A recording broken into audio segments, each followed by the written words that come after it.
Hello and happy Friday, and thanks for tuning in to RadioFreeRhinecliff.org and this show in particular. Correct me if I'm Norm. I'm your host, Norm, and I'm thrilled to be here tonight with Mystelle Brabbée.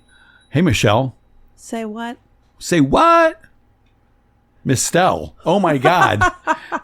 Can we start over again? I thought that was a joke. You know what? That's just the kind of joke I would make, too. I was so busy thinking about other stuff. Making sure that you got Brabbée And it's correct. funny. Yeah. And it's funny because I wanted to ask. I mean, Mystelle is a really... I've never heard that name before. It is, in fact, made up by my father. It is. And Yep. what was he thinking when he made that up? Well, he was not around when I was born. Oh. He was in Italy traveling. And his big contribution was sending a name. So Mystelle means my star. And that's his most beautiful contribution. Mystelle, meaning my star. My star. That's so sweet. And do you have siblings? And did he make up names for them as well? Yes. Bill and John. Yes, there are siblings. It is they came along the way. I was really an only child, but siblings were gathered. Let me just say that. Gathered. I have brothers that are my children's ages. Oh, wow. Okay. Interesting. And did they get made up names as well? Not as extraordinary. They are Willem and Exander. Willem and what? Exander. Exander. Exander. Exander. Like Xander, but Exander. Exander. Huh. I'll blame it on his wife. So I'm guessing your folks split at some point for whatever reason. Your dad went on and married this wife who's been blamed for Exander's name, and they have kids who are younger and are in fact so young they're your kids' ages. Yes, that is all true. and how is that? Do your kids and their kids hang out?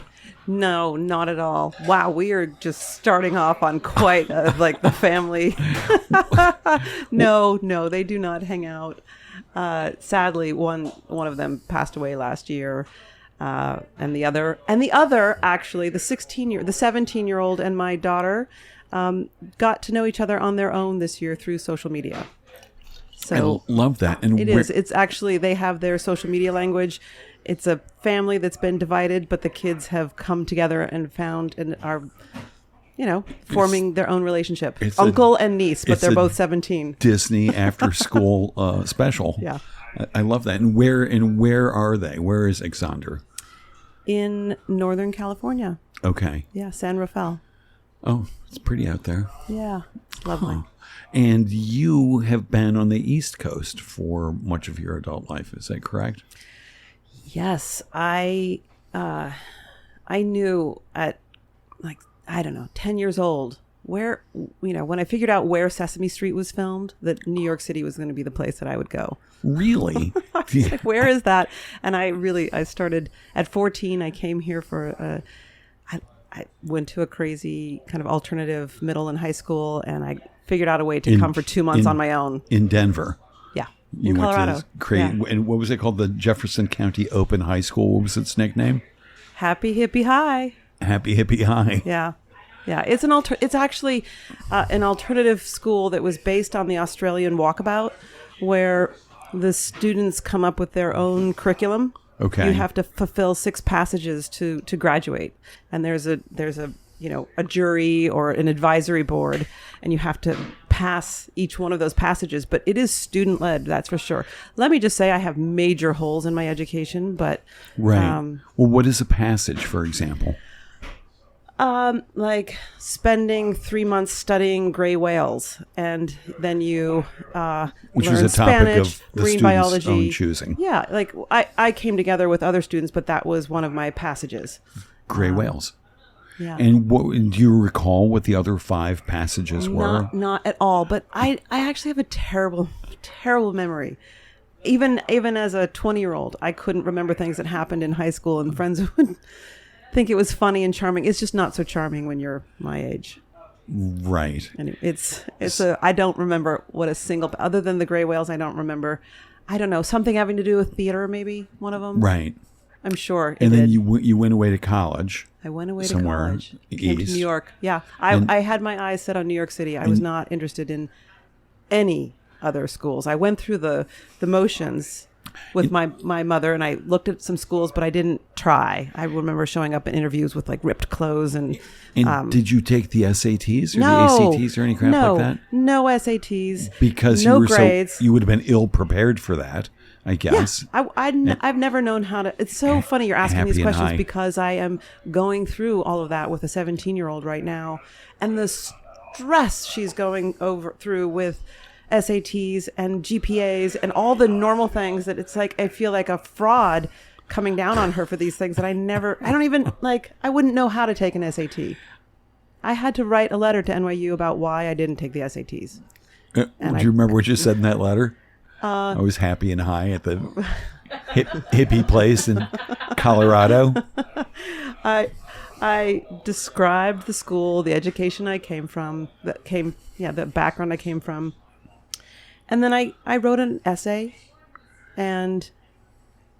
but we all know that most of us wouldn't get into colleges today that we got into in the 80s. It just is a different time. It's a different crazy, insane landscape out there for kids. Yeah. So when you say there's major holes in your education, when do you feel this? Just whenever? Oh. I'm guessing no kids I'm going to read Dickens. I stopped doing math homework in 4th grade. The Common Core curriculum is just beyond over my head. I would and I'm okay with that. I can balance budgets. I can run my life, but oh my God, I sort of believe them when they say that there's no why would I have to learn this? It has no function in my life. I agree. But, we go through these things because this is the system you're in right now. So what self-directed learning, I'm guessing it's not the great gray whale, from that era, do you think has served you the best later on in life or throughout your life? Problem solving, being curious, following that curiosity through, figuring out how to get things done. True translatable skills, not algebraic equations, which aren't. Not performing things, not learning things by rote just to spit them out and then forget them weeks later, even though I can't even remember the things that I learned innately. But I think I probably remember the skills. I have muscle memory of what it meant to learn and to follow things through and I think maybe being a human in a different way. Sometimes I really question the system that I put my kids into, you got to perform, you got to learn how to, learn and spit this out and play the system. And so your kids have been in sort of a more regular kind of academic life. Yeah, they have. And how old are they? 10 and 17. Okay. And do you see any bits of them where you think, gee, I wish they had the kind of learning I had at the Lakewood? Sure. I mean, I always kind of, I only spent a few months in a normal kind of gen pop public school, but I remember that being so, kids beating each other up behind the building, and I just before that I went to a Waldorf school. I was kind of, and I one of my children went to Waldorf school for several years. The thing that I wish, it's about keeping that inner curiosity around learning alive, and then that kind of brightness in their eyes about going to school and learning, and kind of watching that fall away, and just having dread around school that I don't know has to be there. There's other ways to learn in this world, and I wish I had the answer. And there's larger life things at play why you keep kids in a system, but there are things to be learned about learning. Having to walk in general population, and great things about public school system as well. Learning to get along with all kinds of people. So you and your husband Matthew, do you do special things to sort of augment their more traditional education with this free form learning and following your passion? That that you know, wish they had more of? I don't know that we do anything more extraordinary than other parents, but on a daily basis, just you hope that, like, what does this child need today? What's going to ground them or root them in who they are a little bit more? Is it more nature? That's part of why we live here. Is it, trying to subtly bring art and culture into their life this way? What about your inner life? What about your spiritual life? What about, I don't think I can answer that in a straightforward, clean cut kind of way. But. Right. I think lots of parents sort of like lead by example in those things, and you and your husband are both very creative people or involved in the arts anyway. And sure we are. I mean, there's certainly creative people walking through our homes, and there's a lot of wordplay that happens thanks to Matt, my partner. A lot of things around words and stories, and at the dinner table, and so that's fun. I think that. What's the question? I lost my way. I was just curious what you all do to sort of like augment their traditional education with this more like follow your passion kind of stuff. I think my kids are pretty spread apart, and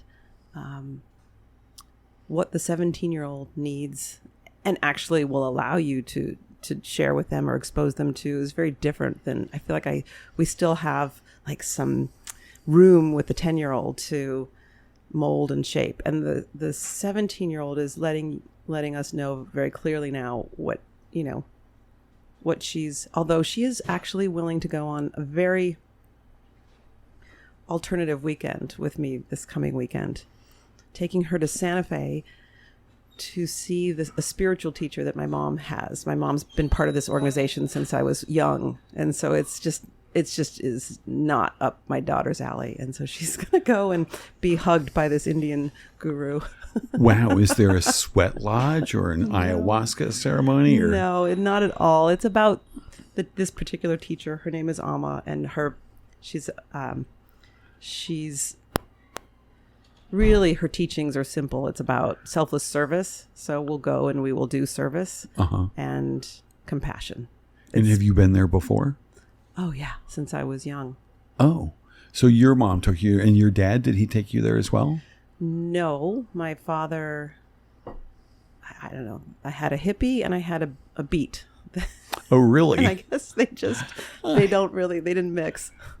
That's funny. I never really thought of them not mixing. Yeah, maybe slightly different generations. Jerry Rubin and Allen Ginsberg. I was sort of imagining the hippies and the Beats kind of getting along. Kind of, yeah. But, one was more rooted in free spirit, and she kind of went the love of the land and spiritual pursuits, and he was more of an artist. And a beat. I don't know. Is he still? What kind of art does he, or did he make? He was more of a sculptor as I was younger, and now has moved into.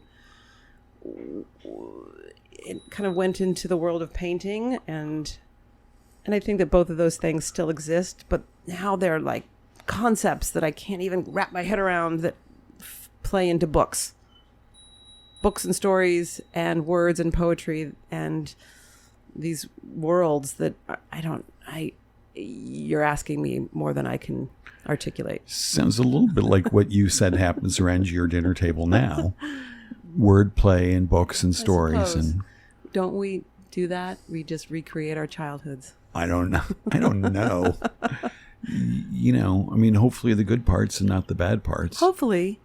Right. And then maybe some of the bad parts are not so bad, but you're like, and let me try to redirect this train so it's not just a repeat. Right. So do you tell stories to your kids? Do you make up stories for them? When they were younger, for sure. There was a lot of made up stories. Yeah.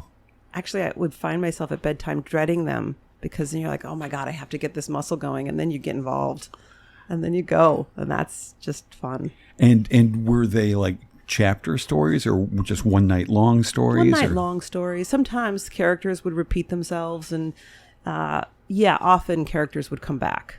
And who were some of those characters? Loki. Loki was one. Oh, really?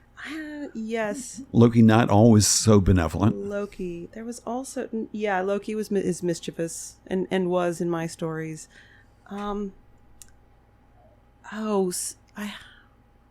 was one named Kaka. I love that. And do they remember those stories? Do they bring that up? They do remember the characters. I don't know that they remember the stories. Did you write any of them down at the time? No. You just got to keep moving. Parenthood is just like, you're so in the moment. To have the energy to write things down, oh my God, I think I stopped journal writing the day that I became a parent. You don't. Right. Who has the time for that? Who has the time for? It's time consuming. Yeah, it is. Yeah. Huh. But so did you go to college for a storytelling kind of thing, an artistic, what did you get a degree in? I came to New York to study theater. Okay. And I think a lot of young people who are looking to go into creative fields start in theater, not knowing what the other jobs are, not knowing what the other possibilities are around that. They know that they're interested in story in some ways. It's some deep core fundamental place they're interested in stories. For me, I loved the community of theater. I didn't love being on stage, and I still don't. I'll do everything I can to not be on stage. Right.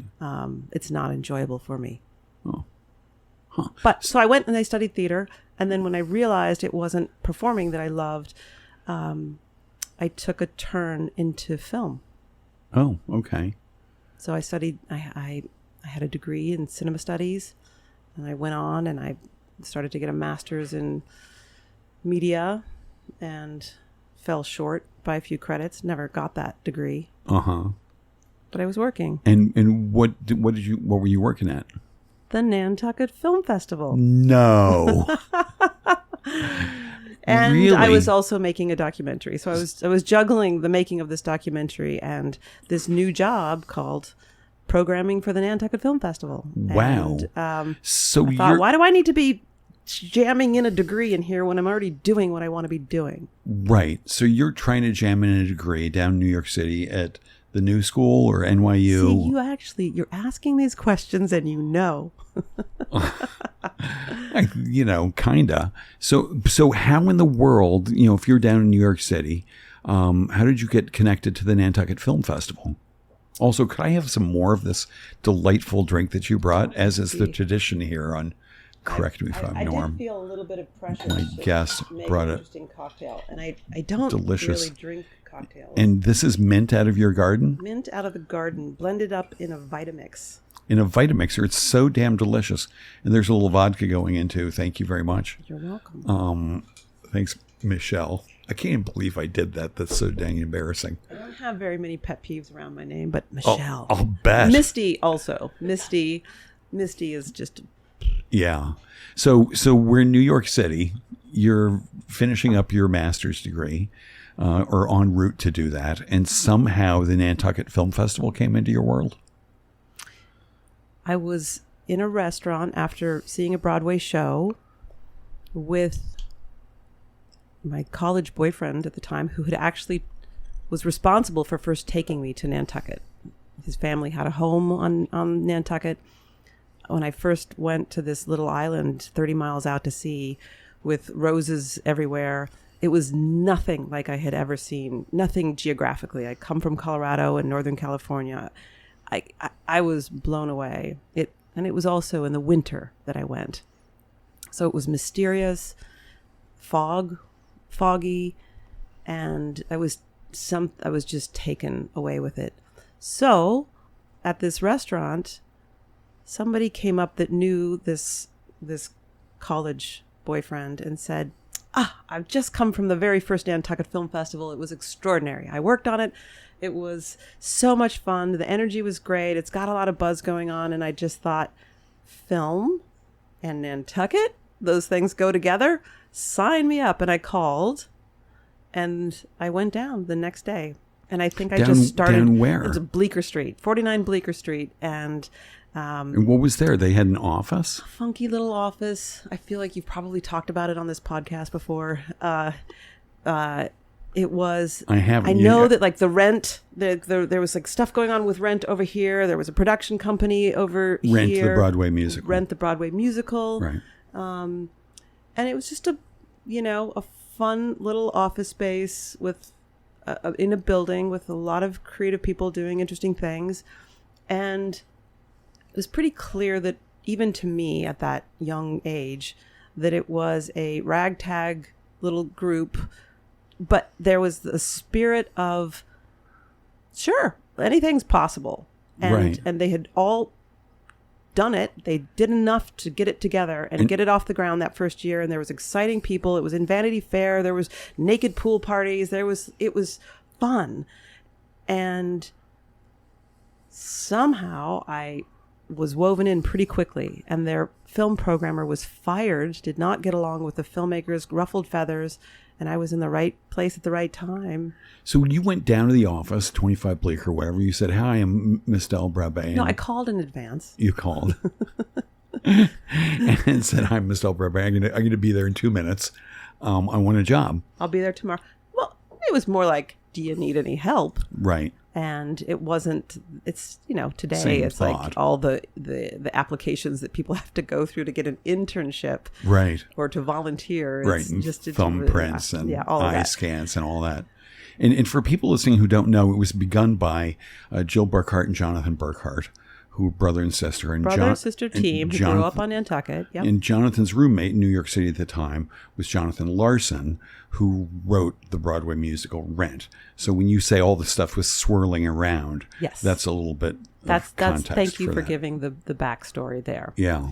So Jill what a and Jonathan. thrilling thing to step into. I'm just put myself in your place. Yeah. I mean, the festival, the very first Nantucket Film Festival wrapped in June of 1996, and I showed up in August of 1996.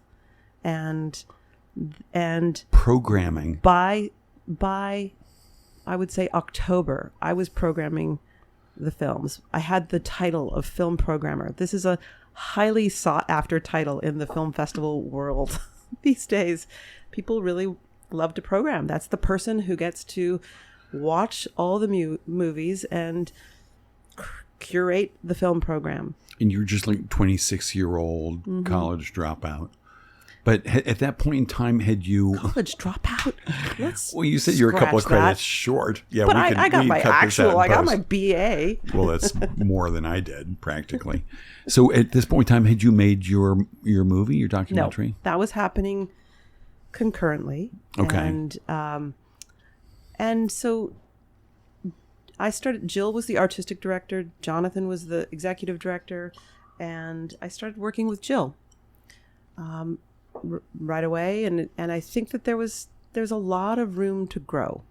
There was a lot of we can mold this any direction we want. We can take this. So I think we were learning by doing. And did they have very strong ideas on what direction they wanted to go, or was it the three of you sort of all? The strongest idea there was the mission behind the festival, which was to celebrate screenwriters, to shine a spotlight on the best storytelling and screenwriting in cinema. And that really came from Jonathan Larson.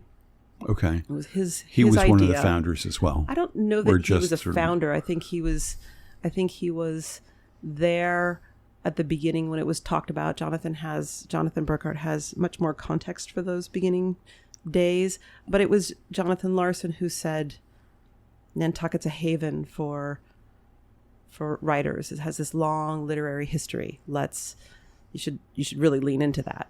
And in this place, yeah, it's smart because there's 3,000 film festivals in this country. 3,000. Some of them have no doors. Film festival doors are shutting left and right. Hot Docs in Toronto just shut. That's a very solid established festival. Right. It's a hard time for festivals to keep their doors open. And I think if you don't have a distinct identity, you're might be in trouble. Right. And so all those years ago, 28 years ago or whatever, you all decided at Larson's suggestion, let's lean into the idea of storytellers. Yeah, I certainly can't take credit for it. That mission was well in place before when I got there. But I have had the opportunity to remold it in my vision. Which is, and how? Has it been remolded or just refined? Or refined, or actually, I should rephrase that. Not remolded. Take this mission and, give it my spin on it, different iterations of what storytelling means and with different mediums. Every year there's a new opportunity to redefine what that means for us. Right. And so over all these years, has that proved to be a good sort of marketing hook to hang your film festival hat on? Like, we're the Storytellers Film Festival. Has that been good branding for y'all? Yes, of course. I mean, some people don't. Sometimes our audience doesn't necessarily care. Like, do you really care? Do we really care about screenwriters? What they want is to come sit in their seat and be entertained. But at the end of the day, if the screenwriter and the screenplay is not strong, then they won't be. Right. They won't be. Right. So come sit in their seat, be entertained. Is that why people go to film festivals? I don't. It must be more. Of course, there's more. I think that there's an experience when you come together with other humans and the lights go off and it's dark and that laughter or that emotion is magnified. You come to feel and have this sense of feeling with other people. Right. And it's a communal experience. You're there in celebration of, call it screenwriting, call it storytelling. Right. We call it, film. Right. But I get that when I see a movie at Upstate Films. Film festival is a different sort of thing. And I'm curious why people are drawn to film festivals. I think a film festival is an intensified, a magnified experience of going to a screening at Upstate, for example. I was actually just having this conversation with those guys. Like, what is the difference between all the great things that Upstate Films does on, 7 nights a week, invites great speakers, has great programming, and a film festival where it's all jammed into 6 days. And right. I think that we live in this super fast-paced world. There's a lot of things people want to do in this world, a lot of things competing for our attention. And there's something about, I am going to carve out these 6 days and just have a great time doing this. I'm just going to give myself over to the celebration of cinema or the fun of going to the theater. And, I don't know about you, but even someone like me, I don't go to the movies. Actually, you probably go more than I do. I don't go as much as I used to. I think a lot of people don't. Why do you think that is for you? It's probably not that different from other people. It's our habits changed in COVID. Well, some of it's parenting, just where I am in this stage of life. But I also think that we have a whole world of programming right in front of us in our laptops, and it's presenting you. It's laziness. Right. It's a muscle that hasn't been worked. And this great programming that's coming to you on these streaming platforms. It's sad, but sad. Is movie viewership down a lot in the USA or in the world? People actually I know that, going to theaters? Box office was great last year, but I think that comes down to 2 films. That came down to the box office success came down to 2 films last year. Which films were they? Oppenheimer and Barbie. Oh, interesting. Did you see them both? Yes, but you just led me down. You knew what I was talking about. Yeah, I wasn't sure. I guessed Barbie was one of them. I guess I wasn't sure what the other one was. I don't pay that much attention to right. What was it called? Barbenheimer. Thank the you very much. Barbenheimer phenomenon. Barbenheimer. Yeah, Barbenheimer. Everybody's looking for that, to repeat that again this year. Yeah, Oppenheimer was like, I don't know, 2.5 or 3 hours long or something. I'm like, no, I'm not sitting in a theater that long. I wouldn't even sit at home, except I could watch it over like the course of a couple or 3 nights. But I think that is also, I think the 90-minute format has become challenging for people. Because it's too long? Yep. I think our attention has shifted. I think people enjoy shorter increments of entertainment. Interesting. And they can stop and start their, 12 episodes. They can start and stop as they please. I and get gotcha. 30 minutes in each night or 45 minutes each night. But 90-minute commitment is a commitment of attention that I don't know if we collectively have. I'm still good for 90 minutes. But at the Nantucket Not the younger generation. At the Nantucket Film Festival, you had shorts. There were a couple of showings of shorts, like 3 or 4 or 5 shorts in one program. Were those wildly popular? People do love the short film programs. They do. Yeah. Particularly comedic. I think that we are comedies, romantic comedies, comedy in general is it's winning right now. I think when we have a difficult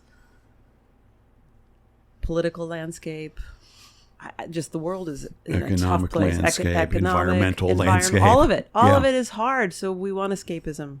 Right.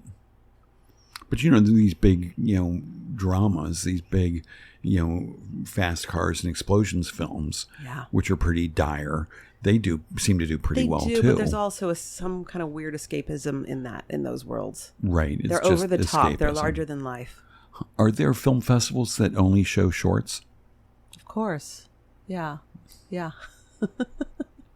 There's film festivals that only show all sorts of things. Would you say there were like... S&M film festivals. There's every kind of... there used to be, actually. Pre-COVID, there were so many genre-specific film festivals. I think many of them have closed their doors. Right. Asking for a friend, where's the S&M Film Festival? I taught a course at NYU on film festivals and marketing, and I had a whole list of all the festivals out there just to show. I don't remember any of it. And did you enjoy teaching?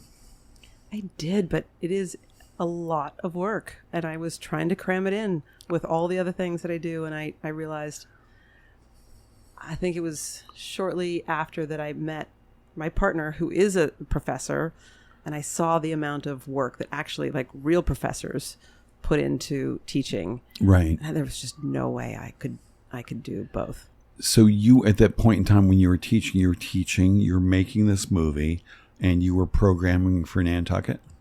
My movie making days were over by then. Oh, they were. How? And tell us about the movie you made. I know a little bit. It sounds really kind of amazing. I mean, it's a different chapter for sure. It's a documentary titled Highway Courtesans, about a community in central India where the eldest daughter of every family is a prostitute by tradition. I was interested in the subject because I thought it was a matriarchal community. How did you become aware of this? I had spent time in Indian communities growing up. With your folks mom, or your mom? My mom, yep. Oh, so she took you to some ashram. Ashram, yeah. Yep. It was an article. It was in an article that I had read that framed this community as matriarchal. Okay. And for all sorts of reasons, I was very curious about how are these women empowered? How are they the matriarchs of the community? And how are, like, prostitution is the economic backbone, but they are calling the shots. They're empowered. So it's by choice. And it took me a long time to unravel that story and to really understand that maybe there wasn't as much choice as I had hoped. Much choice for the young women, the eldest daughters, if I heard you correctly, from each family, whose job that was just understood they would go into was prostitution Yeah. on the highways of central India. Yep. Truck drivers, mostly truck drivers. But the pressure to stay in those positions, to be the economic backbone of the community, was immense. There wasn't a lot of choice to choose to be a teacher, to choose to do anything else, because that was where the most income to support the family would come from. So the pressure from their fathers or brothers or mothers was there.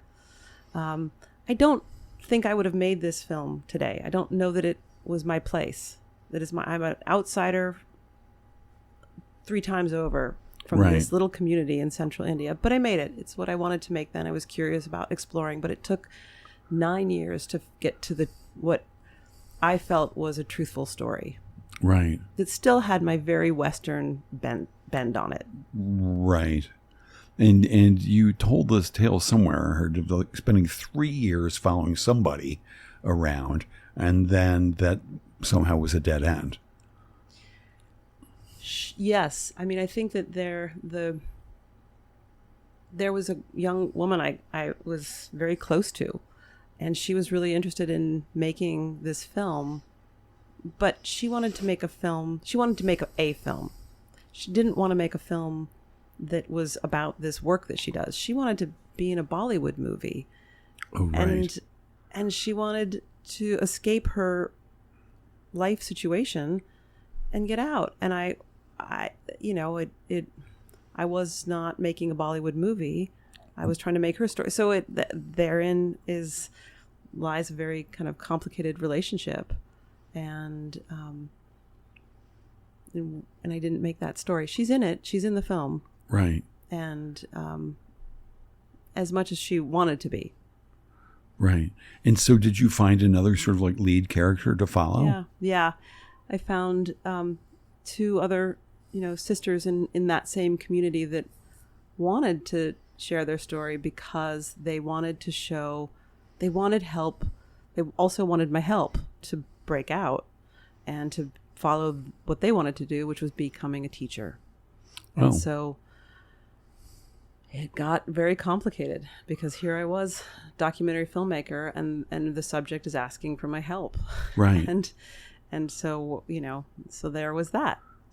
And so we do make the story of the girl who tries to break out, and she does break out, but she's ostracized from her family. They shut her out. Because she left the family business and became a teacher. Yeah. Ugh.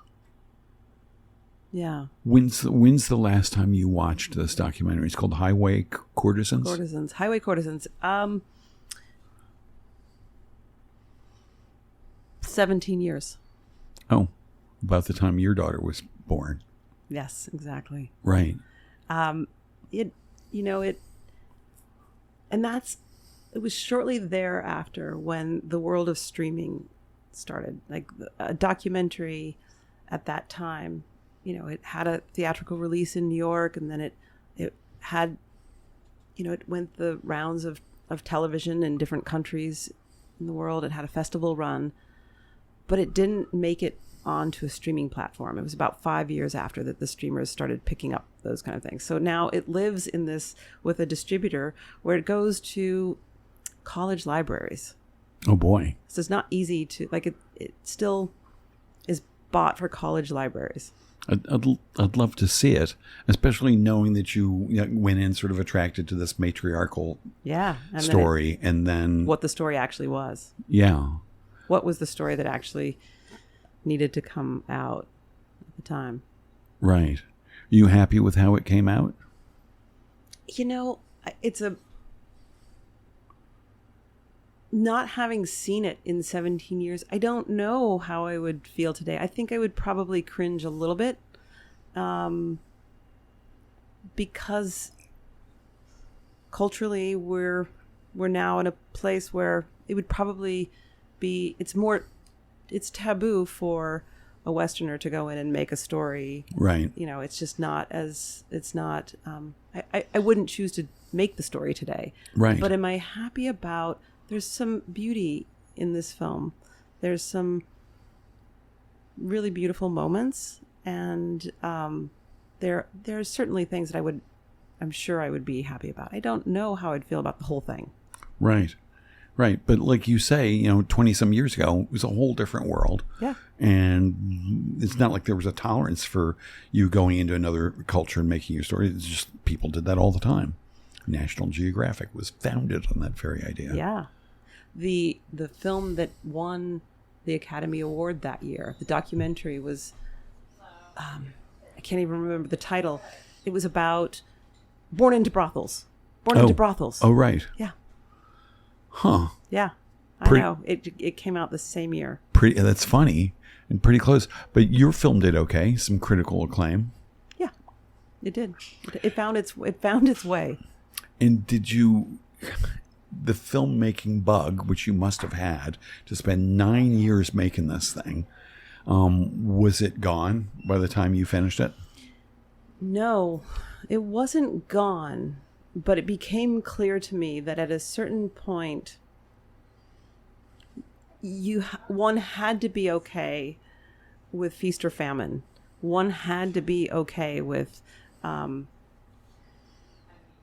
think at that time I knew lots of filmmakers around the world, in the U.S., and those who were successful usually had a very wealthy partner in the background somewhere. Right. And had 5 or 6 or 7 or 12 documentaries in different stages of production. And having come from a world with an artist as a father, I think it was just too scary for me to dabble in that world. Right. To more than dabble, to just take it on, to really go for it. So where did the funding for Highway Courtesans come from? Soros Foundation. Oh. That's nice. Yeah. I got a grant. Oh, so congratulations. I mean, that's huge. That's a big part of being a documentary. I guess any filmmaker is going out and selling what you're going to do and getting people to believe in you enough to write you a check. Yes, it was affirming. Did it pay for the full documentary? No. I mean, it paid for a lot of it, and it certainly put wind in the sails of the project. Right. And was it gave us momentum. I was able to hire an editor. I was able to bring on an additional camera person. Right. What a blast. So how this must have had a profound impact on how you view documentaries, and probably maybe all films when you see them, having made one yourself. I certainly know. I remember going into it, and I think I was in year 1, and I met Barbara Koppel in an elevator. Who's that? And she's a documentary filmmaker. Okay. She won the Academy Award for Harlan County, okay, USA, and she's just an extraordinary filmmaker. She's been around for a long time, and she said, "Oh, honey, no documentary worth its salt is made in a year." And I remember feeling crestfallen. Little did I know I had 8 more years left in me to make this film, but I remembered her words. And to this day, I meet so many young filmmakers, and I think the hope is that, documentary is it's an easier medium to jump into than writing a film and hiring a whole production team. So a lot of people want to start there, or they want to make documentaries. Will it be good in a year if you just, do the whole thing from beginning to end? Probably not. I believe that she's right. Right. But you went in thinking, I'll take a year, I'll make it. It'll be a year or 2 or 3 maybe. Right. But not 9. Well, again, congratulations. I mean, that's just amazing. Thank you. It's so funny to get congratulations from something 17 years ago. Right. I don't even know if I feel like I can take that from something that's so deep in my past. Right. Well, I'm just hearing about it now. I mean, that degree of perseverance is really something. Yes. And I think I owe it a little bit to the Nantucket Film Festival for keeping me going and that's part. I had a job 6 months out of the year. Right. that I needed to stop the film. Oh, so it was just a entirely. part-time job at that point? Nantucket? Yeah. Is it a full-time job now? It is. Huh. And how did it expand from 6 months to 12 months? I stopped being the artistic director and I became the executive director. But then somebody else came on as the artistic director? No, I kept that. Oh, so I mean, see. I kept, I had done that job so long that there was room for me to keep the aspects of that job that I loved, which was curating the kind of live events. And somebody else would come in as the lead programmer, curating the movies. Okay. It is not my job only. It is a whole team effort. So, right. And how big is your team? The team goes to 50 people for the month of June. Yeah. So I got to say, first off, thanks for getting us tickets to see it this past summer.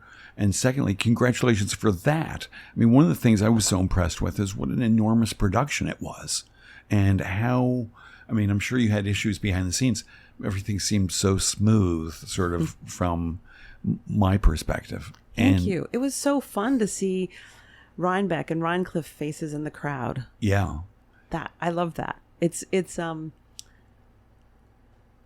work year round on this little machine that goes in an area, in a place that's not my home. There's a real separation between my work life and my home life.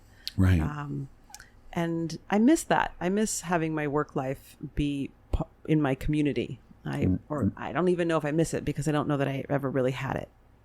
But I would like to have that. Right. Well, would you ever move to Nantucket? I think that's not possible now. Because the housing market there is insane. It's insane. It is. I see teachers and nurses and nonprofit people moving off that island because they can't find a home. I see people I know and respect living out of their trucks in the summer because they can't find housing. I see, there's food insecurity on that island. There's food insecurity on Nantucket Island.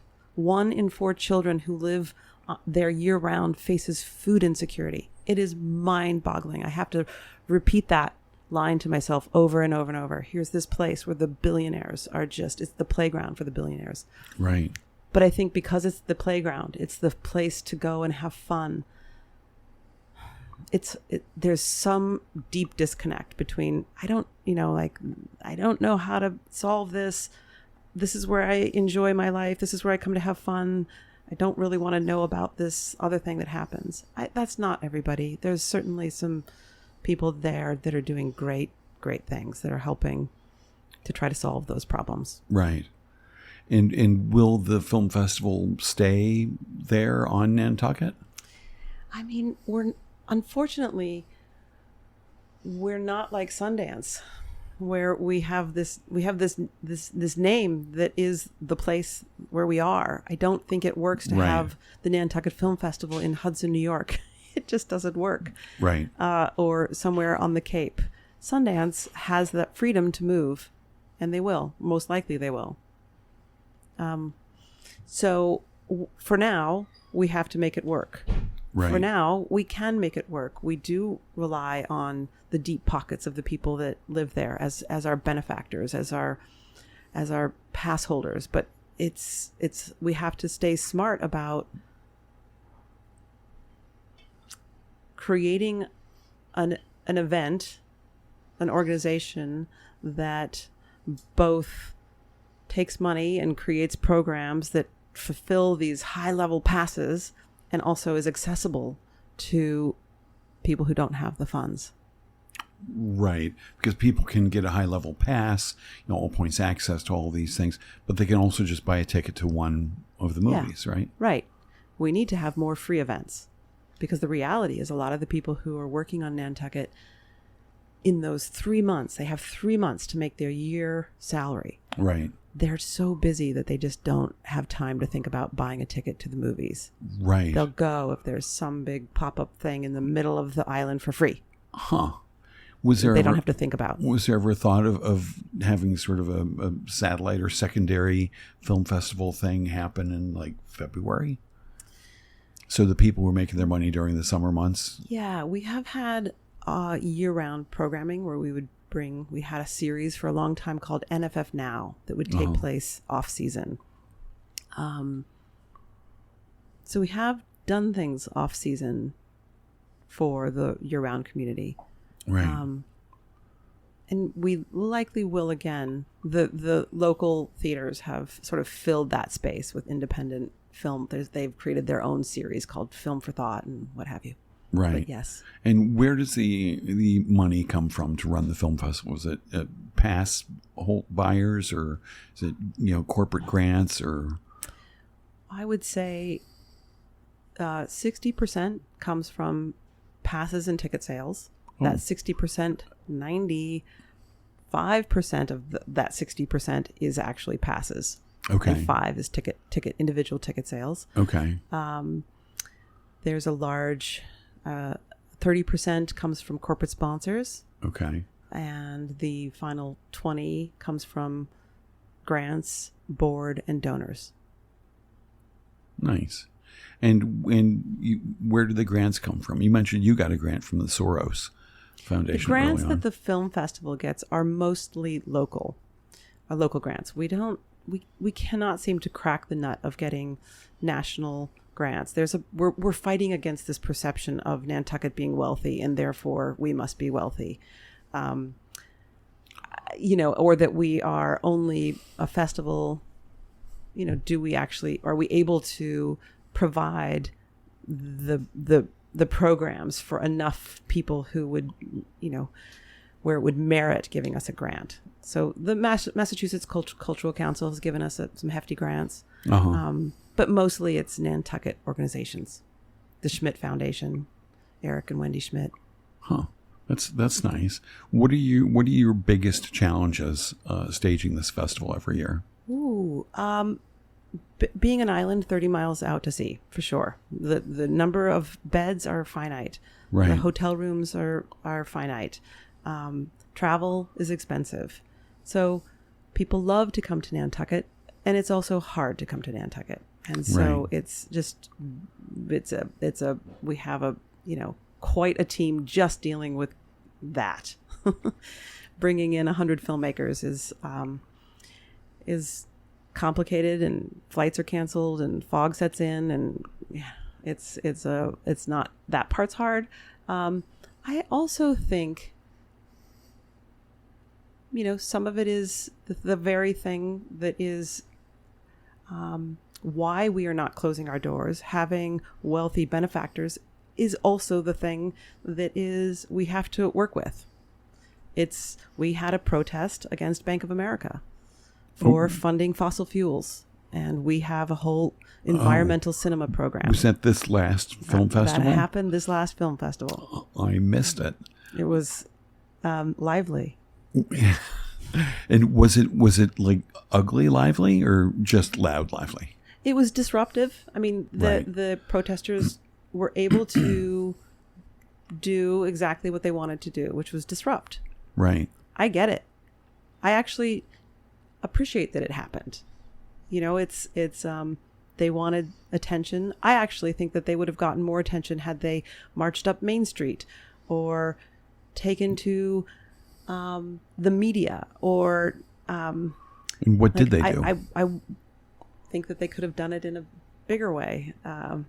They came to one of the smallest theaters that we had. It was two films that were about the environment. James Balog, who's an environmental photographer, he's the guy who is featured in the film Chasing Ice from several years ago, where he first photographed the glaciers, the receding glaciers, and then he brought it to the world stage.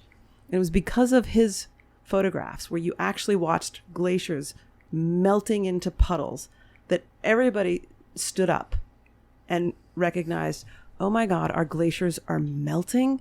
Right. And he speaks to the UN. He speaks around the world. He's got something called the Extreme Ice Project.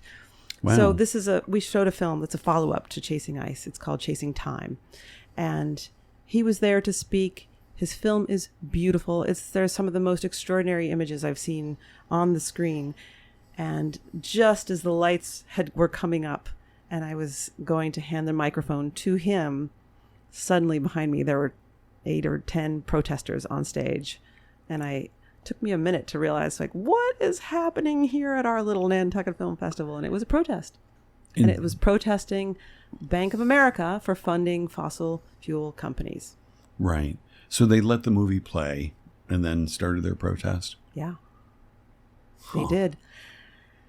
And, so here we are, a film festival. We're providing a voice, a platform for voices, unique voices, different voices.